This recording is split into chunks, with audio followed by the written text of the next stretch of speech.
बिस्मिल्लाहिर्रहमानिर्रहीम अस्सलाम वालेकुम। आज की वीडियो बहुत ज़्यादा इम्पोर्टेंट है जो कि गूगल अपडेट के मुतल्लक है, जो बहुत ही ज़बरदस्त और बहुत ही इम्पेक्ट डालने वाली अपडेट आई है, जो आप लोगों को ज़रूर जो है सबसे पहले जानना चाहिए।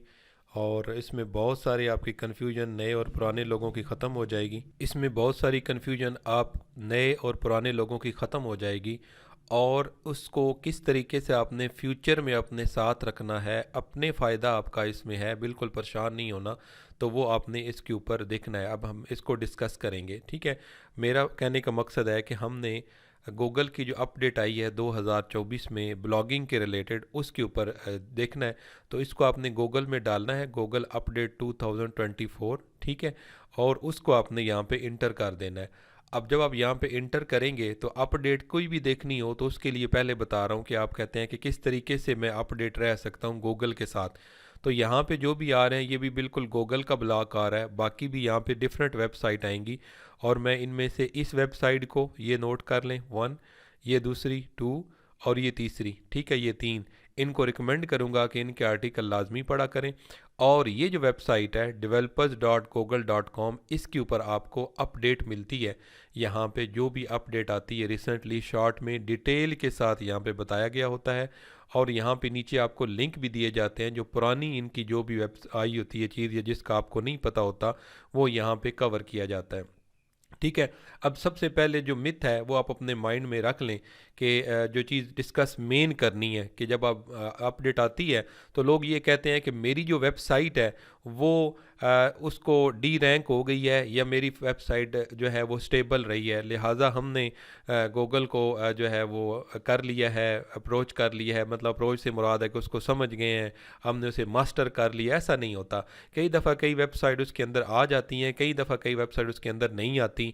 मेरे पास भी क्वेरीज आती हैं कि सर मेरा एक वेबसाइट की जो कंटेंट है वो सारे का सारा चैट जीपीटी से लिखा हुआ है, और दूसरा जो है वो मैंने मैनुअल लिखा है, लेकिन मैनुअल वाली मेरी वेबसाइट के ऊपर जो है वो आ गया है, फ़र्क आ गया, लेकिन एआई के ऊपर नहीं आया। अब यहाँ पे एक और चीज़ भी आप माइंड के अंदर रखें कि अगर आप यहाँ पे चैट जीपीटी के साथ ब्लॉग लिखवाते हैं और आप कहते हैं फॉर एग्जांपल कोई भी ब्लॉग, जैसे मैंने इसको ये एग्जांपल के तौर पे यहाँ पे कमांड दी है, तो आप यहाँ से कंटेंट लिख के इसको रिवर्स करके क्विल बोर्ड से किसी से भी तो अपलोड करेंगे, ये आपका आर्ट नहीं चलने वाला, ठीक है। अब आपने जो कंटेंट लिखना है वो आप चैट जीपीटी से आइडिया ले सकते हैं, ठीक है। और उसके आइडिया के साथ आप जो है वो कंटेंट खुद लिख सकते हैं। फॉर एग्जांपल मैं यहाँ पे मिसाल देता हूँ, शॉर्ट सा टिप दे रहा हूँ यहाँ पे, क्योंकि मेरा तो आपको बताने का मकसद है कि क्या है 2024 की अपडेट जो आई है, जो आपको समझना बहुत ज़रूरी है, ठीक है। यहाँ पे हम लिखते हैं for example what is digital marketing, ठीक है। अब यहाँ पे हम आप लोगों ने वो काम नहीं करना, ठीक है। यहाँ पे आप लिख सकते हैं कि आई नीड आउटलाइन, ठीक है, मुझे आउटलाइन चाहिए फॉर माई आर्टिकल, ठीक है। इससे ये काम तो आप ले सकते हैं, या जिस तरह मैंने गाइड किया हुआ पिछली वीडियो में कि आपने कंपटीटर एनालिसिस करना है, तो ये आपको आउटलाइन बना देगा, इसके ऊपर आप खुद आर्टिकल लिख सकते हैं। ये है सही वे। अगर आप इसको खुद इसी से लिखवाएंगे, रिवर्स वगैरह करवाएंगे, वो अभी तक काम बिल्कुल नहीं करने वाला, वो आपको अभी इस अपडेट से भी पता चल जाता है, ठीक है। तो सबसे पहले आपने ये रखना। अब आपने यहाँ पे जब इसके अंदर आपने लिखा और आपने इस लिंक के ऊपर आपने क्लिक कर लिया, उसके बाद आपने ये वाला ओपन कर लिया। अब हमने यहाँ पे देखना है कि ये अपडेट क्या है। बेसिकली अपडेट नहीं है, ये अपडेट्स हैं। इसके अंदर एक नहीं, इसके अंदर तीन तीन जो है वो अपडेट आई हुई हैं। तो चूँकि मैंने जैसे डिस्कस किया कि आपने ये नहीं देखना कि मेरी वेबसाइट अब बैठ गई है या नहीं बैठी, ये लॉन्ग टर्म के लिए होता है। अगर आप एजेंसी चला रहे हैं, अगर आप फ्रीलांसिंग कर रहे हैं, अगर आप क्लाइंट की या अपनी वेबसाइट चला रहे हैं, या आपने टीम बिल्ड की हुई है, तो उसके लिए भी आपका लॉन्ग टर्म ये चीज़ें होती हैं। तो इस वजह से यहाँ पे आपने जो भी वेबसाइट बनाई हुई है उसको बैक हैंड पे आपने फिर भी अपडेट करना है, जो गूगल की अपडेट आई है। ये बात ज़हन में रखें कि गूगल का एल्गोरिदम के अंदर अपडेट आती है, ना कि इंडिविजुअली किसी वेबसाइट के लिए आती है। मतलब इंडिविजुअल से मुराद है कि सिर्फ आपकी वेबसाइट को नहीं आके हिट करेगा, वो बैक हैंड से अपना पूरे का पूरा सिस्टम चेंज करता है, उसके अंदर अपडेट ले आता है। तो लिहाजा उस क्राइटेरिया के ऊपर जो वेबसाइट आ रही होती हैं वो रैंक करती हैं, वो स्टेबल होती हैं। जो नहीं कर रही होती वो कई पकड़ी जाती हैं, ठीक है, तो उनको वो री रैंक हो जाती है। कई को वो मोहलत देता है कि ये किसी भी वजह से इसकी कुछ चीज़ें हैं और कि इसको ये कवर करेगा, हमारी अपडेट आई उसके बाद देखेगा। अब दूसरी बात आपने ये माइंड में रखना है कि जब भी ये अपडेट आती है तो आपने अपनी वेबसाइट के ऊपर फ़ौरन नहीं कोई भी इम्प्लीमेंट करना स्टार्ट कर देना कि मैं इसके ऊपर काम स्टार्ट कर दूँ, मैं करूँ, नहीं। आपने कम अज़ कम 1 महीना देखना होता है, क्योंकि ये जब आती है तो यहाँ पे आपका रोल आउट होती हुए 1 महीना लगता है। मैं यहाँ पे भी देख लेता हूँ, शायद इसने जो है ना वो ये देखें, as this is a complex update may up to 1 month. ये एक कम्प्लेक्स अपडेट है तो ये अलगोरिदम को चेंज करते हुए, सेट करते हुए 1 महीना ले जाती है। यानी आपने 1 महीना के लिए इंतज़ार करना है। जो आप अपना काम कर रहे हैं वो रूटीन से करते रहना है, लेकिन बाकी साइट को बिल्कुल नहीं छोड़ना जब तक 1 महीना गुजर नहीं जाता। हो सकता है आपकी साइट ऑटोमेटिकली जो है वो स्टेबल हो जाए, ग्रो करना स्टार्ट कर दे, लेकिन नहीं होती।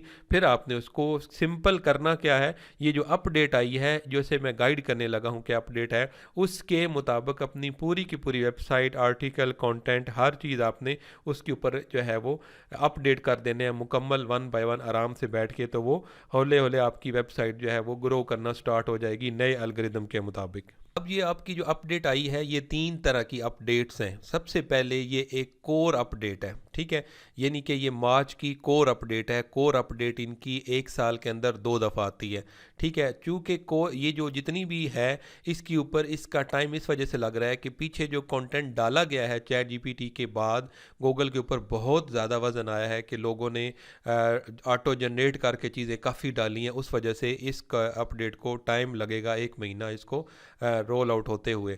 तो इसके लिए सबसे पहले जो है ना, इसकी जो अपडेट आई है वो है कोर अपडेट, मार्च कोर अपडेट इसके है, ठीक है। उसके बाद जो इसके अंदर आई है वो स्पैम अपडेट आई है, ठीक है, इसने अपनी स्पैम पॉलिसी को कवर किया है। उसके बाद यानी इसके अंदर एक्सपायर्ड डोमेन और ये सारी डिटेल्स मैं कवर करता हूँ। और उसके बाद इसने जो है इसको हेल्पफुल कंटेंट की जो है वो भी अपडेट है, ये कि इसके अंदर इसने हेल्पफुल कंटेंट जो है उसको भी देखा है कि हेल्पफुल जो है वो किस तरीके से चीज़ें हो सकती हैं और कौन सा कंटेंट जो है वो हेल्पफुल नहीं है, ठीक है। तो अभी इसको हम स्टेप बाय स्टेप जो है वो डिस्कस करते हैं कि आपने क्या करना है, गूगल इसके मतलब आपको क्या कहता है, और बिल्कुल सिर्फ आपने इसको फॉलो करते हुए अपनी वेबसाइट को दोबारा स्टेबल करना है। अगर स्टेबल है फिर नहीं आपने छेड़ना, महीने के बाद भी स्टेबल रहती है फिर नहीं छेड़ना, फिर आपकी साइट सही जा रही है। और आगे आने वाले टाइम में आपने वो चीज़ें मद्देनज़र रखनी है जो मैं डिस्कस करने लगा हूँ, जो गूगल ने अभी कहा है। तो स्टार्ट करते हैं। देखें, गूगल ने ये कहा है कि what web creator should know about our March 2024 core update and new spam policies. कौन से वो लोग हैं जिनको ये जानना चाहिए वेब क्रिएटर को कि हमने कोर अपडेट के अंदर क्या किया है और हमारी न्यूज़ पॉलिसी कौन सी है। इसमें कहता है सबसे पहले कि टुडे वही अनाउंस कि हमने अनाउंस किया, ये बेसिकली हुई है मार्च को, ठीक है, 5 मार्च को कोर अपडेट हमने यहाँ पे अनाउंस किया है। ये इस देखें, मैंने पहले बताया कि ये फ़ायदे वाला है हमारा काम, हम सिर्फ घबराते हैं क्योंकि हमने इसके साथ चलना है, इसने अपडेट होना है गूगल ने, तो हमने भी तो अपडेट होना है ना। तो परेशान बिल्कुल ना हुआ करें कि अपडेट आई है तो साइट डाउन हो गई है। ये कह रहा है कि मैंने इसको इस वजह से डिज़ाइन किया है ताकि सर्च इंजन की क्वालिटी को इम्प्रूव करें और जो भी हेल्पफुल कंटेंट नहीं है उसको जो है ना वो चेक किया जाए, रिमूव किया जाए। और हमने मज़ीद जो है न्यू स्पैम पॉलिसी को बेटर प्रैक्टिस के लिए, नेगेटिव इम्पैक्ट जो गूगल के ऊपर पड़ा उसको हटाने के लिए हमने स्पैम पॉलिसीज़ को भी इंट्रोड्यूस करवाया है, ठीक है। अभी यहाँ पे नीचे आप देखें तो सबसे पहले जो इसकी अपडेट है वो है मार्च की कोर अपडेट। इसी अपडेट के अंदर जो अपडेट है, ठीक है, इसके अंदर इसने बताया है कि मैंने बताया कि मार्च की ये जो कोर अपडेट होती है साल में 2 दफ़ा आती है, 6 माह के बाद आती है, जनवरी फरवरी में एक आती है, इसी तरह साल के मिड में या थोड़ा सा बाद में दूसरी कोर अपडेट आती है। काफ़ी हैवी अपडेट होती है ये। तो इसके अंदर इसने बताया है कि ये जो कोर अपडेट्स है, ठीक है, अभी ये यहाँ पे जो लिंक के ऊपर आप क्लिक करेंगे तो इसकी जो प्रीवियस कोर अपडेट है वो आपको यहाँ पे शो करेगा। तो ये बताता है कि जो कोर अपडेट होती हैं इनके अंदर मल्टीपल चेंजेस होते हैं कोर सिस्टम के अंदर, ठीक है। ये एक इनकलाब सा जो है ना वो ले आती हैं आपके कंटेंट को मज़ीद हेल्पफुल जो है ना वो बनाने के लिए। यहाँ पे इसने बताया है कि just as we use multiple system to identify reliable information, हम इस कोर अपडेट से पहले काफ़ी ज़्यादा मल्टीपल सिस्टम को यूज़ करते हैं आइडेंटिफाई करने के लिए कि सिस्टम के अंदर क्या क्या इश्यूज़ आ रहे हैं हैं, जैसे कि फ्यूचर के अंदर पास्ट के अंदर और अभी भी लोग एआई को जो है ना वो तुक्का सारे का सारा सिस्टम के ऊपर लोड उन्होंने डाला है और उससे गूगल का कोई फ़ायदा नहीं हुआ। ठीक है। और इसने ये कहा है कि हमने बढ़ाया है कोर रैंकिंग सिस्टम को अपने जो कंटेंट है उसको हेल्पफुल बनाने के लिए, और इसमें इनोवेशन दी है ताकि लोगों को आसानी हो, लोग इसमें उसकी उनकी अप्रोच में आसानी हो और उनको अच्छा रिजल्ट मिले। इस वजह से हमने ये कोर अपडेट लॉन्च की है। ठीक है। और इसने यहाँ पे बताया है कि यहाँ पे हमने मुख्तलिफ मज़ीद इसके अंदर बताया कि मज़ीद कोई इसमें लंबा चौड़ी कोई बात नहीं है। अगर आपने कोई इसके अंदर FAQs आपके अंदर हैं तो यहाँ पे आप इसके ऊपर क्लिक करके अपने माइंड में क्वेश्चन आंसर वहाँ से देख सकते हैं। ये एक कम्प्लेक्स अपडेट है जिसको टाइम लगेगा 1 महीना। ठीक है। तो इस वजह से आपने इसको देखना है कि आपकी जो रेगुलर है रैंकिंग उसमें डिफरेंस आ रहा है। ठीक है। तो ये आपका जब मुकम्मल हो जाएगी तो उसके बाद आपने बाकी इसको जैसे मैंने गाइड किया तो आपने उसको थोड़ा वेट करना है 1 मंथ के लिए। ठीक है। तो यहाँ पे आपने मज़ीद स्टेटस आप इसके ऊपर जाके भी गूगल सर्च में भी देख सकते हैं। यहाँ पे आप जो गूगल सर्च सामने जो पेज होता है गूगल का, यहाँ से भी रिजल्ट ऊपर नीचे हो जाएंगे। आप महसूस करेंगे कि मेरा कोई कंपटीटर ऊपर था नीचे आ गया, मैं नीचे था ऊपर चला गया हूँ, मैं ऊपर था या नीचे आ गया हूँ। तो ये सारी इसके अंदर होती हैं। ठीक है। तो आपने ये कह रहा है कि देयर नथिंग न्यू, उन लोगों के लिए यहाँ पे कोई चीज़ नहीं है कि जो ऑलरेडी उसके ऊपर अपडेटेड हैं और उन्होंने ऑलरेडी इसके मुताबिक चल रहे हैं, उनके लिए इसके अंदर कोई ऐसी बड़ी चीज़ मौजूद नहीं है। इसी तरह ये यहाँ पे बता रहा है कि अगर उन लोगों के लिए जो ऑलरेडी रैंकिंग में है उनको उनको जो क्रिएटिंग है उसको हेल्पफुल बनाएगा और रिलायबल बनाएगा, और उन लोगों के लिए पहले पेज के ऊपर आएंगे वो लोग जो ऑलरेडी लोगों की हेल्प कर रहे हैं, यानी कि उनका कंटेंट का मकसद है कि गूगल के ऑडियंस की हेल्प करना।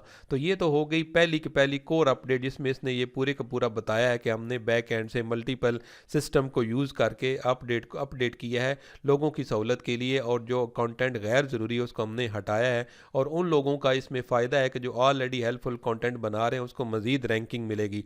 अब सेकंड जो है ना, सेकंड लास्ट जो यहाँ पे इस अपडेट में उन्होंने बताया वो है स्पैम पॉलिसी। ठीक है। इस पॉलिसी के अंदर ये बताता है कि हमने इसको इस तरीके से डिज़ाइन किया है ताकि जो भी नेगेटिव इम्पैक्ट पड़ रहा है गूगल सर्च के ऊपर तो उसको यहाँ वहाँ से जो है ना वो सेट किया जाए। और इसके अलावा इन्होंने यहाँ पे बताया, देखें कि today we are announcing 3 new spam policies. ठीक है। यहाँ पे इसने 3 पॉलिसीज़ जो हैं उनको इसने डिस्कस किया है यहाँ पे, जिसके अंदर इसने ये बताया है कि मैंने सबसे पहले यहाँ पे किया एक्सपायर्ड डोमेन अब्यूज़। ये देखें जैसे पहले लोग एक्सपायर्ड डोमेन ले जाते, स्केल्ड कंटेंट अब्यूज़। ठीक है। और साइट रेपुटेशन अब्यूज़। अब यहाँ पे आपने ध्यान से थोड़ा देखना है, ये फिर वही कह रहा है कि वही encourage content creator to review all of spam policies. हम उन लोगों को इनकरेज करते हैं जो ऑलरेडी हमारी स्पैम पॉलिसीज़ को जो है वो देख रहे हैं, उसको फॉलो कर रहे हैं, और उसको उनकी रैंकिंग में भी इजाफा हो जाएगा। ठीक है। तो इसके साथ इसने यहाँ पे नीचे स्पैम पॉलिसी का यहाँ पे नीचे जो है यहाँ पे इनके अपने भी कुछ लिंक पुराने भी स्पैम पॉलिसीज़ के होंगे वो भी आप देख सकते हैं, लेकिन अभी ये आपका ज़रूरी है जिसको इसने डिस्कस किया है। अब आपको तो पता ही है कि ये बहुत बड़ी कहानी चलती है कि एक्सपायर्ड डोमेन ले लें, और वो एक्सपायर्ड डोमेन का चूँकि DA हाई होता है, उसके ऊपर ऑलरेडी ट्रैफिक होती है, बैक लिंक होते हैं, तो आप उसके ऊपर काम करना स्टार्ट कर दें। गूगल ने इसको भी अभी यहाँ पे पकड़ लिया है। गूगल ने कहा है कि यहाँ पे एक्सपायर्ड डोमेन के नाम से जो लोग परचेज कर लेते थे और इनको नए किसी मकसद के लिए उसको वो यूज़ करते थे और मैनिपुलेट करते थे सच रैंकिंग को किसी भी होस्टिंग के थ्रू। ठीक है। जो उन्हें प्रोवाइड की थी, हालांकि प्रोवाइड करती थी, और लेकिन ये फ़ायदा नुकसान ही होता था कि यूज़र को कोई फ़ायदा नहीं हो रहा। मैंने आपको एक चीज़ यहाँ पे आपको समझ आ रही होगी, मैं बार बार कह रहा हूँ कि गूगल चाहता है कि मेरे यूज़र को वैल्यू प्रोवाइड हो। तो आप खुद समझदार हैं कि लोग जिस तरह करते हैं कि एक्सपायर्ड डोमेन ले ली और उसके ऊपर जो है ना वो कंटेंट वही जो है ना फ़ायदा डालना शुरू कर दिया। उससे तो गूगल का ही नुकसान हो रहा है और एक उसकी स्टोरेज यूज़ हो रही है, और यूज़र जिनको वो भेज रहा है वो वही लो कंटेंट है। तो इस वजह से उसने इसको भी यहाँ पे जो है ना वो रिस्ट्रिक्ट किया है इस दफ़ा। लिहाजा आपको नेक्स्ट आने वाले टाइम में एक्सपायर्ड डोमेन की तरफ जाने की कोई ज़रूरत नहीं। मैंने आज तक कभी भी एक्सपायर्ड डोमेन नहीं यूज़ किया। हमें मुसीबत ये होती है कि पुराना किसी की कोई वेबसाइट आ गई और वो मिलियन में चला गया तो हम वही हमें लोग शो कर रहे होते हैं और इदारे शो कर रहे होते हैं कि ये एक्सपायर्ड लिया, ये हुआ वो हुआ। अभी इससे भी जान छूट गई है।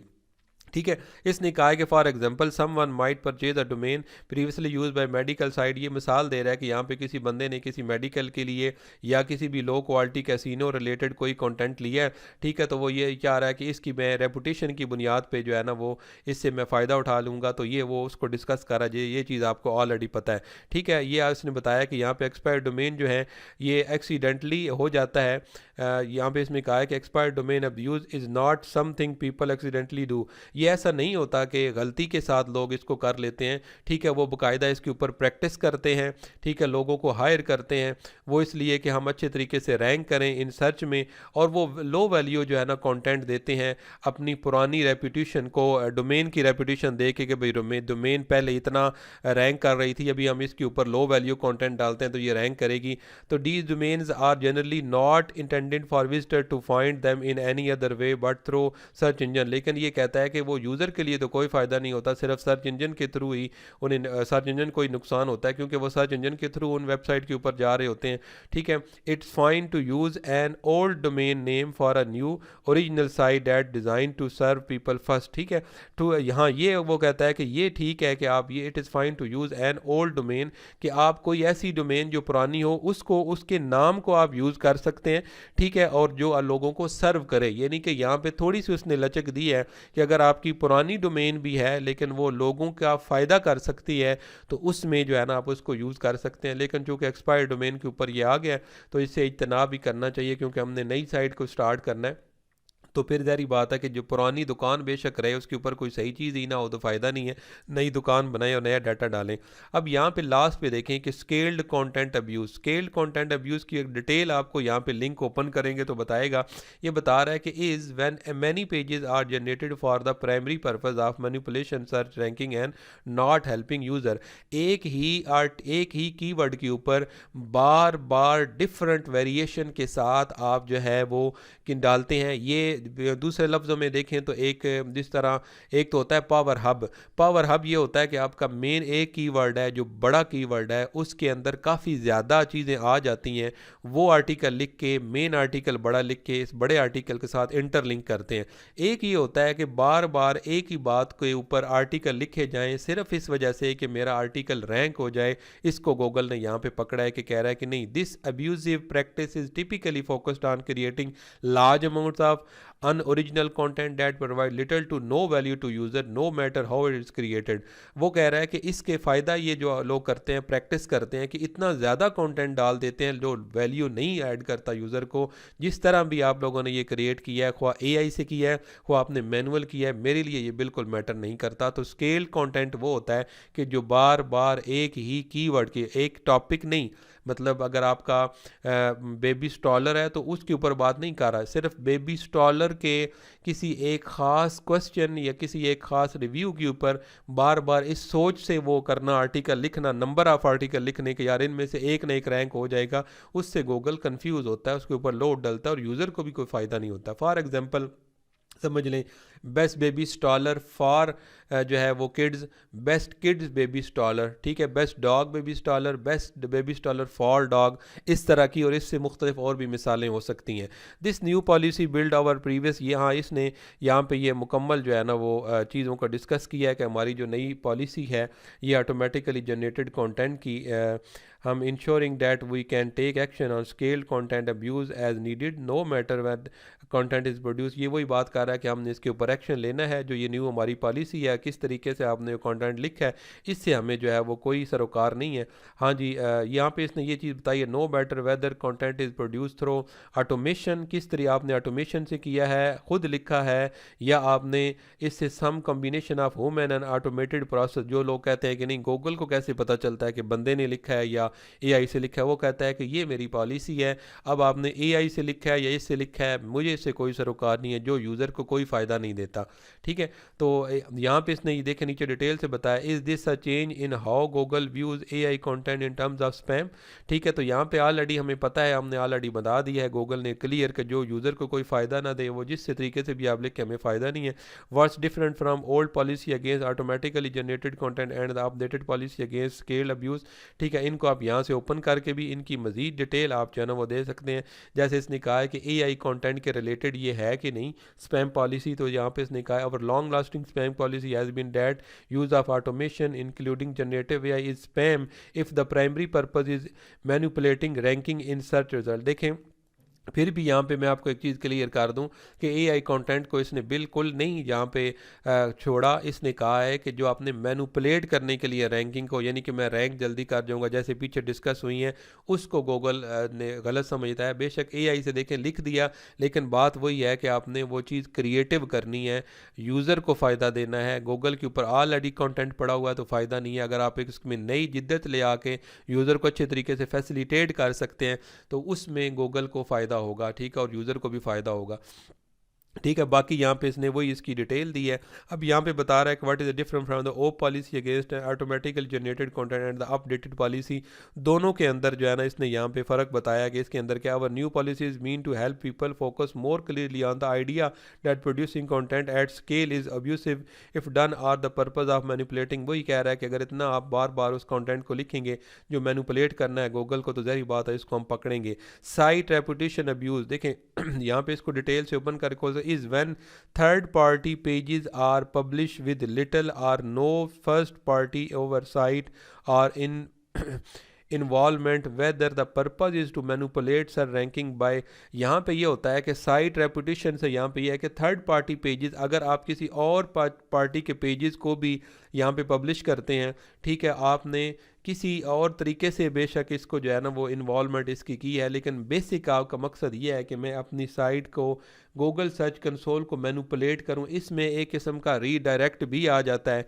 कई लोग एक वेबसाइट को अपनी को उसकी रैंकिंग अच्छी होती है, दूसरे के साथ जो है ना वो रीडायरेक्ट करते हैं। उसका एक तो होता है एक मैनुअल तरीकाकार, लेकिन लोग करते हैं मैनिपुलेट करने के लिए कि मैं रैंकिंग जल्दी क्विक हासिल कर लूँ, उसको भी गूगल ने यहाँ पे कहा है कि मैं उस चीज़ को भी पकड़ूंगा, ठीक है। तो ये आपने देखना है। Such third party pages include sponsored, ठीक है, कई दफ़ा ऐसी थर्ड पार्टीज़ के पेजेस होते हैं जो जिनके ऊपर ऐड चल रहा होता है, ठीक है, एडवर्टाइज कर रहे होते हैं, पार्टनर होते हैं, ठीक है, और third parties pages that are typically independent of a host site main purpose are without close oversight और involvement of the host site and provide little to no value. अगर हाँ यहाँ पे मैं आपको एक चीज़ बताऊँ, उन लोगों को जो खुद इसको पढ़ना चाहते हैं उनके लिए भी मैं यहाँ पे टिप दे देता हूँ कि आपने यहाँ पे गूगल में आके ना, तो यहाँ पे अगर आप जो है वो उर्दू में पढ़ना चाहते हैं तो आपने उसको इंग्लिश टू उर्दू करना है, ठीक है, बाकी जो भी हो वो इंग्लिश टू आगे अपनी ज़बान लिख सकते हैं। अगर आप इंग्लिश टू हिंदी देखना चाहते हैं तो फिर आपने वो करना है, ठीक है। अब यहाँ पे आपने फॉर एग्जांपल इसको पढ़ना चाहते हैं ना यहाँ से, ठीक है, तो यहाँ पे अगर आपने इसको मुकम्मल थोड़ा थोड़ा करके यहाँ पे लिखें और यहाँ पे आप इसको पोस्ट कर दें, पेज इंग्लिश के नीचे पेज करें, पोस्ट करें यहाँ पे, और यहाँ पे देखें कि साइट की साख का गलत इस्तेमाल इस वक्त होता है जब फ़रीक सालिस के सफ़ात को पहले फ़रीक की निगरानी या शमूलियत के बगैर शाया किया जाता है,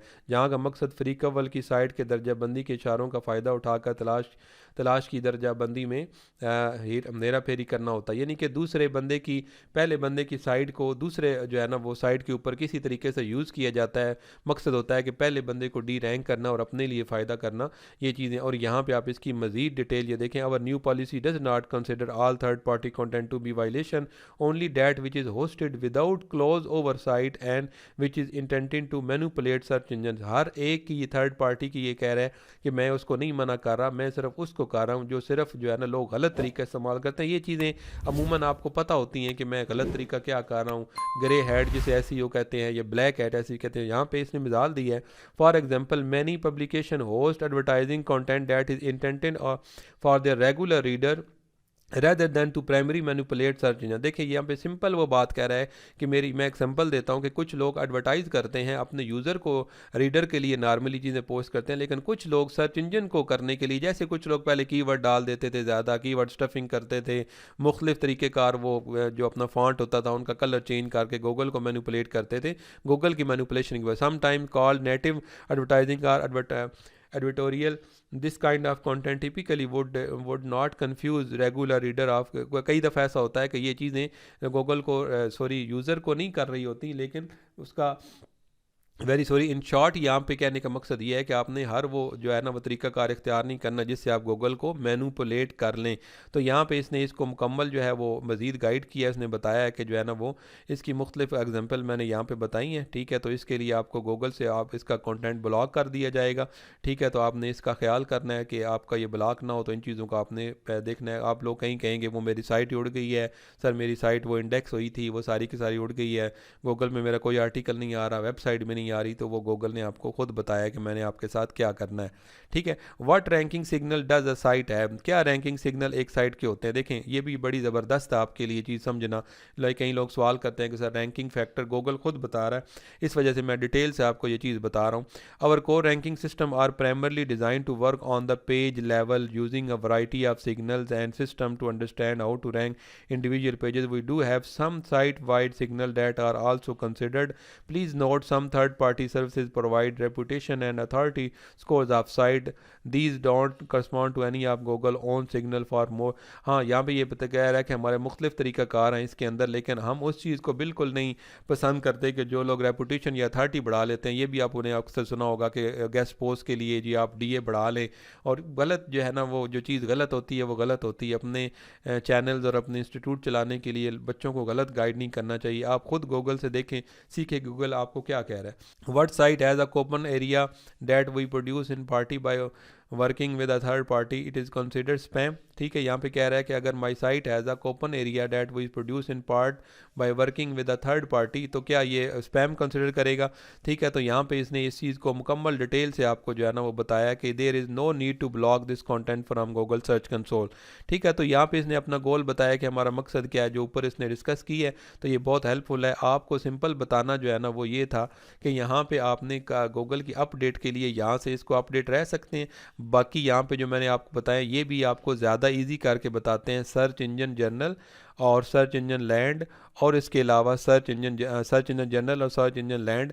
यहाँ पे आप इसको ओपन करेंगे, देखिए इन्होंने बड़ा खूबसूरती से यहाँ पे ना ये अनहेल्पफुल कंटेंट 40% और मज़ीद अपनी हाईलाइट के साथ चीज़ों को बताया है कि गूगल का क्या अपडेट है और गूगल क्या चाहता है। बेसिकली उसी चीज़ को इन्होंने यहाँ पे डिटेल से डिस्कस किया होता है, और वहाँ से गूगल से आपको यहाँ से मेन चीज़ें जो किसने कही हैं, पर्सन कौन सा था कहने वाला, गूगल ने कहाँ पर इसको इंट्रोड्यूस करवाया है यहाँ पर। और इसके अलावा आपको यही चीज़ है उसको वहाँ पर ट्विटर के ऊपर भी मिल जाती है। ट्विटर इसका जो कंटेंट सेंट्रल है इसका गूगल का, उसके ऊपर भी आप जो है ना अपडेट रह सकते हैं। तो ये थी आज की वीडियो। उम्मीद है आपको काफ़ी चीज़ें सीखने को मिली होंगी।